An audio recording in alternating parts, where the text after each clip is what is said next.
Hello everyone, welcome to होनहार minds. तो अभी कुरुक्षेत्र यूनिवर्सिटी का एग्ज़ाम चल रहा है, आप लोगों को सबको पता होगा, ठीक है। और ये एग्ज़ाम जो है सेकेंड ईयर का एग्ज़ाम ख़त्म हो चुका है और अब फर्स्ट ईयर का एग्ज़ाम शुरू होने वाला है। कब से? 26 सितंबर से। और जैसा कि आपको पता है 26 को कोर्स 1 है और फिर 28 को है कोर्स 2, और इस दोनों का मैंने आपको सजेशन प्रोवाइड कर दिया है। तो देखते हैं हम लोग कि आज का कौन कौन सा क्वेश्चन इम्पोर्टेंट है। चलिए शुरू करते हैं। तो आपको बता दूं कि ये क्वेश्चन जो होता है आपका, ये भी फुल मार्क्स 80 है इसमें, और 50% क्वेश्चन करने हैं, जिसमें बहुतों को कन्फ्यूज़न है कि नंबर 1 जो कंपलसरी है उसमें कितना क्वेश्चन करना है। तो आपको पता है कि पहले जो होता था 80 मार्क्स के क्वेश्चन में 1 कंपलसरी होता था, तो करना होता था, मतलब ये टोटल 16 मार्क्स का 1 भी होता है और बाकी सारे यूनिट में एक एक क्वेश्चन करना था। मीन्स 4 यूनिट से 4 क्वेश्चन और चारों 16 नंबर के। तो 16 नंबर का 4 क्वेश्चन 64 ये हो गया और ये 16 हो गया, मीन्स टोटल 80 हो गया।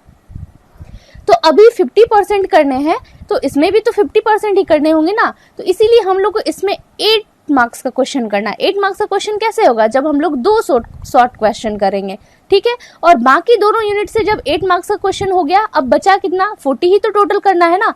8 मार्क्स तो आप लोगों ने कर लिया, अब बचा कितना? 32। तो 32 करने के लिए क्या करना होगा? बस 2 लॉन्ग क्वेश्चन करने होंगे, ठीक है। तो चलिए, ये तो आपको एग्जाम का ये प्रोसेस था कि कैसे कैसे एग्जाम में क्वेश्चन लिखना है, बनाना है, ये बहुतों का कंफ्यूजन था, तो वो आज मैंने अच्छे से दूर कर दिया। तो चलिए देखते हैं क्या है क्वेश्चन। पहला है संक्षेप में उत्तर दीजिए। तो ये हमेशा आपका आता है संक्षेप में उत्तर देने वाला। इसमें कौन कौन सा है? व्यक्तिगत भिन्नता की अवधारणा बताना है। फिर दूसरा कौन सा है? अधिगम स्तर की सूची बतानी है, अधिगम की चरणों की सूची, और अधिगम का प्रयत्न और त्रुटि सिद्धांत। तो इसमें आपको बता दूं कि ये क्वेश्चन जो है, ये स्तर की सूची या चरण की सूची, इस दोनों में से एक क्वेश्चन इंपॉर्टेंट है आपका, ठीक है। और इसमें ये क्वेश्चन और ये क्वेश्चन, ये तीनों क्वेश्चन आपका इंपॉर्टेंट है, ठीक है। तो ये अधिगम का जो सिद्धांत और त्रुटि वाला है ना, ये कभी आता है शॉर्ट में तो कभी लॉन्ग में भी आता है, ठीक है। तो कभी ये लॉन्ग में भी आता है, तो इसलिए आप इसको लॉन्ग ही लेके चलिएगा इस क्वेश्चन को। इसी में आता है ना, ये किसका है? ये थॉर्नडाइक ने दिया था, आपको पता होगा थॉर्नडाइक ने ये दिया था, त्रुटि और सिद्धांत की अवधारणा। और इसी में आपको एक शैक्षिक प्रभाव, लॉन्ग अगर आएगा तो इसी में यहाँ से ये क्वेश्चन तो रहेगा ही, और इसी में बोल देगा कि इसका शैक्षिक प्रभाव क्या होगा, ये बताइए, ठीक है। तो आप इसको लॉन्ग क्वेश्चन की तरह ही देख के चलिएगा, ठीक है। चलिए बढ़ते हैं यूनिट 1 में। यूनिट 1 का क्या क्वेश्चन है? यूनिट 1 में है अधिगम की परिभाषा दीजिए और अधिगम की प्रकृति और प्रकार का वर्णन कीजिए, ठीक है। और नेक्स्ट क्वेश्चन कौन सा है? अधिगम रणनीति के संबंध में शिक्षक की अधिगम रणनीति तथा भूमिका पर संक्षिप्त वर्णन कीजिए।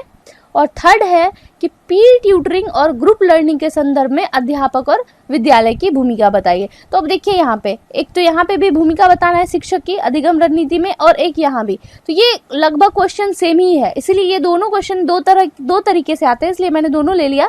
तो आप बस इस दोनों में सिर्फ एक क्वेश्चन रखिएगा इंपॉर्टेंट में, और ये तो इम्पॉर्टेंट है ही, ठीक है। चलिए नेक्स्ट क्वेश्चन देखते हैं कौन सा है। नेक्स्ट यूनिट 2 का क्वेश्चन। यूनिट 2 में है बांडुरा के सामाजिक रचनावादी सिद्धांत की प्रकृति का वर्णन करें, ठीक है।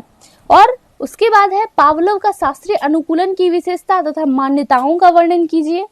और थर्ड है रचनात्मकतावाद को परिभाषित कीजिए और वाइगोत्स्की के सामाजिक रचनावादी सिद्धांत की व्याख्या तथा इसके शैक्षणिक निहितार्थ के साथ इसकी व्याख्या करना है, ठीक है।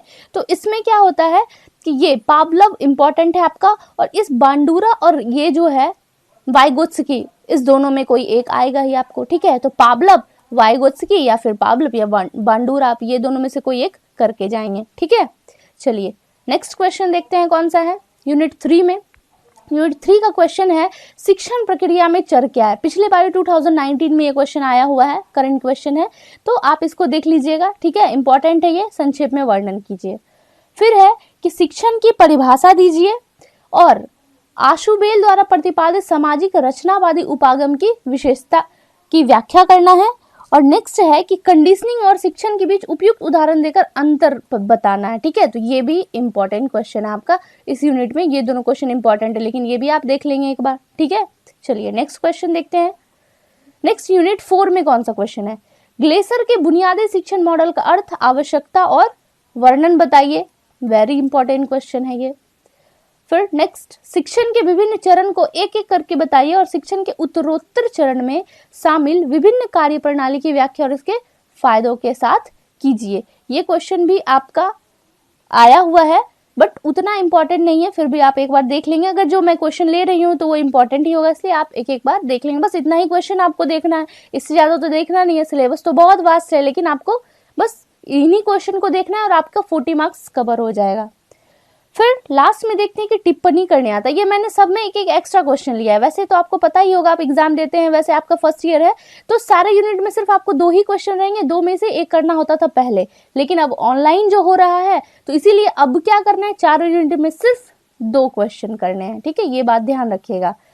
फिर है कि इसमें टिप्पणी लिखना है, बुद्धिशीलता की प्रकृति तथा आवश्यकता, सुधारात्मक शिक्षण की अवधारणा और विशेषताएं, और शिक्षण व्यू रचना। व्यू रचना क्या होता है, स्ट्रैटेजी जिसको कहते हैं ना, स्ट्रैटेजी।